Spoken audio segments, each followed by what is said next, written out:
दे रहा होगा 305 रुपया एमआरपी लिखी हुई है, और ये आजमगढ़ की मंडी से मुझे मिला है मात्र 8 रुपए का। कितना % कमीशन आप खा रहे हो? ये ऐसा क्यों है? इस पे भी चर्चा होती है। ये देखिए आईबी सेट है, जिसके माध्यम से ग्लूकोज ब्लड वगैरह चढ़ता है शरीर में, इसे कहते हैं आईबी सेट। इस पे जो एमआरपी लिखी हुई है वो 198, और यहाँ आप देख सकते हैं 198 रुपए की ये आईबी सेट मुझे पड़ी है मात्र 12 रुपए की। फिक्स्टर वीगो सेट लगाने के बाद जो उस पर टेप लगाया जाता है, यह मुझे पड़ी है 6 से 7 रुपए की, और इस पे एमआरपी 71 रुपया 50 पैसा। यहां भी आप देख सकते हैं। मैं इसलिए आपके बीच आया हूं। इसी प्रकार से बहुत सारे हजारों 2-3 हजार दवाएं ऐसी हैं जो 100 रुपए की दवा है 3000 की बिकती हैं।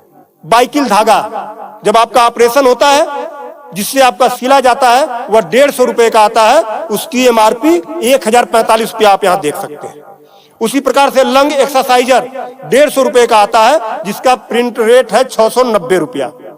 बुखार में जो पैरासीटामॉल की जो बोतल आती छोटी सी, वह 50 रुपए की आती है, और उसकी एमआरपी यहां आप देखें, एमआरपी 522 रुपया है। कमर की बेल्ट जो 100 रुपए की आती है, उसे 500, 600, 700 रुपया प्रिंट। और तो और जब किसी की हड्डी टूटती है तो जो राड पड़ता है, राड अधिकतम रेट राड का 500 से लेके 1500 रुपया तक, अलग अलग वैरायटी है, 500 से 15 तक, लेकिन आपको 5000 से 20,000 रुपया, 25,000 रुपया चार्ज किया जाता है। आपके दिमाग में आ रहा होगा कि अरे भाई डॉक्टर लगा रहे हैं तो उसको देखिए। डॉक्टर जब आप अस्पताल में भर्ती होते हैं तो बेड चार्ज अलग, नर्सिंग चार्ज अलग, जांच की फीसें अलग, वो सब चीजें करने के बाद 1500 रुपए की चीज खरीद कर आप 20-20 हजार का बेच रहे हो। तब मैं आपके बीच कहने आया हूं कि साथियों, उसी प्रकार से बहुत सारी दवाई हैं। 100 रुपए की दवा, एक दवा मैं देखा, ला नहीं पाया उसको, 100 रुपए की दवा, उसकी एमआरपी 2000 रुपया लिखी हुई थी। हजारों दवाइयां हैं, आपके साथ आपको लूटने का काम कर रहा है। मुद्दा ये नहीं है, मुद्दा ये नहीं है कि इस पे 305 का प्रिंट छपा हुआ है। मुद्दा ये है कि इसे छपने किसने दिया? जिसे हमने चुनकर भेजा, क्या वो दलाली खा रहा है, कमीशन खा रहा है? 8 रुपए की चीज 305 रुपए का प्रिंट वो छपने क्यों दे रहा है? ये चोरी से थोड़ा ना बिक रही है, खुलेआम बिक रही है। तो ये जिम्मेदारी सरकार की है। इसीलिए मैं कह रहा हूं कि आइए, और ये मुद्दा किसी सपा, भाजपा, कांग्रेस, किसी नेता का थोड़ा ना है, ये भारत के 140 करोड़ जनता से जुड़ा हुआ मुद्दा है। आपको आगे आना होगा, और आगे आने के लिए आपको इस वीडियो को अधिक से अधिक शेयर करवाना होगा, अधिक से अधिक लोगों को बताना होगा। इसलिए नहीं कि मेरा ये प्रचार हो जाएगा, ऐसा कुछ नहीं है।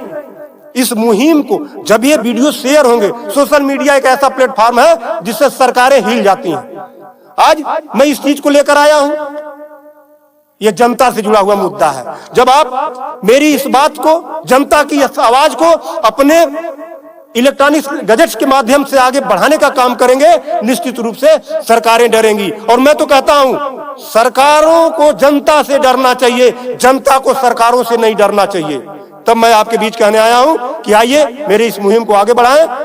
कि बात 305 रुपए की नहीं है, बात उस गरीब की है, उस रिक्शा चालक की है जो दिन भर में 450 से लेकर 500 तक की मजदूरी पाता है।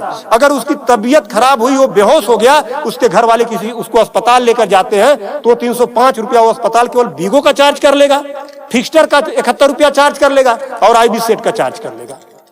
ये सब मिला के 600-700 रुपया हो गया। यानी उसकी 1.5 दिन की दिहाड़ी में अभी तो ग्लूकोज लगा ही नहीं, दवा कोई उसने खाया ही नहीं, बेड का चार्ज हमने बताया नहीं, अस्पताल का चार्ज हमने बताया नहीं। 1.5 दिन की दिहाड़ी उसकी केवल इस 3 आइटम से चली गई। आगे की दवा कहां से आएगी?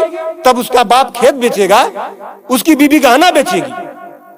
इस तरह का लूट खसोट। और मैं तो कहता हूं, शर्म करो ऐसा करने वाले लोगों। 8 रुपए की चीज 305 की बेचते हो। आज आपके अस्पताल में अगर जो दाई है उसका वेतन 7,000 है, यानी प्रत्येक दिन 210 रुपया। अगर उसकी तबीयत खराब हुई, वो आप ही के अस्पताल में भर्ती होती है, तो उसकी 3 दिन की दिहाड़ी केवल इन 3 चीजों की लग जाती है। कुछ तो शर्म करो, कुछ तो सोचो।